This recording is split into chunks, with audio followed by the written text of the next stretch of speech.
Bonjour tout le monde et bienvenue dans cette nouvelle vidéo et aujourd'hui on va parler des nouveaux boîtiers de chez Canon, les nouveaux boîtiers de la gamme R qui sont le R7, R10. Donc ils ont été attendus depuis de nombreux mois, il y a eu beaucoup de spéculations sur des rumeurs etc sur les sites web et là officiellement Canon lève le voile sur ces deux boîtiers qui sont le R7 et le R10, donc deux boîtiers APS-C. Ils sont là clairement pour remplacer un peu les 850D et surtout le 90D, 90D pour les Français et le 7D Mark II. On les attendait déjà depuis longtemps, un remplacement en 7D2 et c'est fait avec le R7. Commençons tout de suite avec le R7. Le R7 est équipé d'un capteur APS-C de 32,5 millions de pixels. Pour moi, c'est clairement le capteur du 90D qui a été amélioré bien sûr. Donc on retrouve la même densité de pixels sur ce capteur que sur le 90D. Au point de vue de la rafale, par contre là, ça n'a rien à voir. On passe à 15 images par seconde en obturateur mécanique, donc un peu comme sur le réflexe. Par contre en électronique, donc totalement silencieux. Là on monte jusqu'à 30 images par seconde, ce qui est juste incroyable quand vous allez faire de l'animalier. Pour moi c'est vraiment le top parce qu'en silencieux on est sûr de figer le sujet et la scène sans faire de bruit et déranger les animaux et ça c'est un réel plus. Au point de vue des ISO, là toujours la même chose, on est sur 32 000 ISO en natif. Natif ça veut dire qu'on a une plage ISO qui va 200 jusqu'à 32 000 et au-delà des 32 000 on rentre dans les hauts ISO qui sont un peu les ISO qui viennent dépanner. Mais voilà, pour moi c'est un boîtier qui va sûrement être exploitable jusqu'à 8000, peut-être 12 000 ISO suivant un peu les améliorations qu'ils auront fait en interne. En tout cas avec le processeur Digi10 qui est dedans, je pense qu'on pourra clairement monter facilement jusqu'à 5000, 8000, 12 000 ISO sans se tracasser d'avoir trop de bruit sur nos images. Qui dit gamme R, qui dit aussi gamme plus haut de gamme, le R7 va avoir un capteur stabilisé qui va permettre avec un objectif qui est lui aussi stabilisé de gagner jusqu'à 8 stops de lumière. C'est vraiment excellent. Moi j'ai testé sur le R5, le R6 la stabilisation capteur, c'est vraiment ouf. J'ai fait des plans à l'époque à main levée avec un 100 mm macro, ça bouge pas, c'est statique et franchement ça c'est un plus. Le R7 en étant équipé, ça va permettre vraiment d'aller chercher parfois des conditions de photos qui sont plus extrêmes, surtout des photos de nuit, par exemple du blaireau si c'est statique ou ce genre de choses, où on pourra vraiment descendre en vitesse tout en conservant vraiment une image stable. Ça c'est un réel plus qu'ils ont intégré vraiment sur ce boîtier.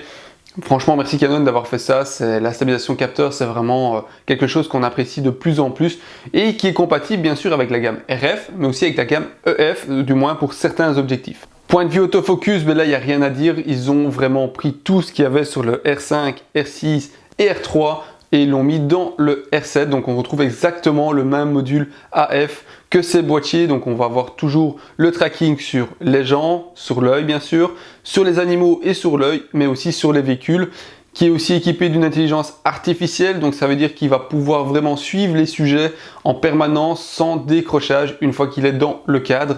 Ça c'est un réel plus. Honnêtement moi c'est ce qui m'a conquis réellement sur le R5 et le R6, c'est cet autofocus qui est vraiment extrêmement performant. On le retrouve sur le R7 et franchement ça en fait un boîtier quand même typé professionnel, surtout quand on annonce un prix qui est relativement abordable. On tourne plus ou moins à 1500 € je pense. On n'a pas encore d'annonce officielle, les précommandes ne sont pas encore ouvertes d'ailleurs, mais on va tourner plus ou moins sur ce budget là pour ce boîtier. Point de vue ergonomie, ce qu'on a pu constater sur les premières images qui sont sorties, c'est qu'on va avoir un boîtier qui est très proche du R6 en termes de prise en main. On a un gabarit qui est très similaire. On retrouve également l'écran orientable. On a aussi le viseur, mais lui qui est repris du R5. Donc un viseur avec une bonne résolution, mais surtout du 120 images par seconde dans le viseur, ce qui va permettre vraiment une bonne fluidité pour les suivis des sujets, c'est vraiment important.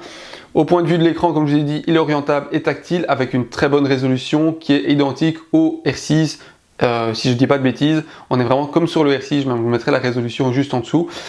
Par contre, on retrouve aussi un joystick qui va permettre de piloter le menu, mais également aussi votre point de collimateur dans le viseur. Le joystick, c'est quelque chose qu'on retrouve depuis des années sur le 7D et sur la gamme 5D aussi. Et franchement, c'est quelque chose que moi, j'arriverai plus à me passer de ce joystick. Voilà, pour moi, le R7, c'est vraiment le boîtier qui va être typé plus animalier si on veut, et sport action. En tout cas, si on veut un boîtier qui reste plus abordable que le plein format. En tout cas, c'est le boîtier que je conseillerais d'office pour tous les photographes animaliers qui souhaitent passer sur la gamme R. C'est clairement lui qui va être un peu le remplaçant de tout ce qu'il y a en réflexe APS-C sur le marché en modèle plus haut de gamme, parce que le R10, vous allez voir par la suite, est un peu différent. Moi personnellement, j'ai hâte de le tester, de voir un petit peu sur le terrain, un peu sa dynamique, sa montée en ISO et sa façon de réagir réellement, parce que là pour l'instant je me fie à une fiche technique réelle. Mais voilà, j'ai hâte de vous le tester, de vous le montrer et peut-être, pourquoi pas, je pense peut-être investir dans ce boîtier en complément de mon 5D4. Ça serait une bonne alternative de pas toujours mettre un extender sur mon 400 par exemple. Au moins là, je garde, je veux dire, la résolution, je garde l'ouverture, mais avec un crop plus naturel qui ne va pas détériorer mon image. Parlons rapidement du Canon EOS R10. C'est un petit R7, clairement. Le capteur est identique en termes de taille, mais par contre on est sur un 24 millions de pixels. Le gabarit du boîtier est beaucoup plus petit aussi, on est plus réellement typé comme un 850D à l'époque, donc en réflexe. D'ailleurs, il reprend exactement le même capteur, bien sûr celui-ci a été amélioré en termes de montée en ISO et aussi en termes de dynamique. Au point de vue autofocus, ça reste identique au R7, on retrouve exactement le même système d'autofocus, aussi avec la détection des animaux, des voitures et des humains, donc exactement la même chose.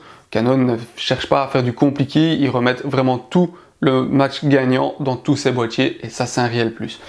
Point de vue ergonomie générale, on retrouve bien sûr un écran orientable avec une résolution plus typée comme le R6. Par contre, on conserve aussi le joystick, bienvenue malgré tout sur un petit boîtier en dessous des 1000 € parce qu'il sera vendu plus ou moins dans les 930, 960 €. Je vous mettrai le prix exact de ce boîtier.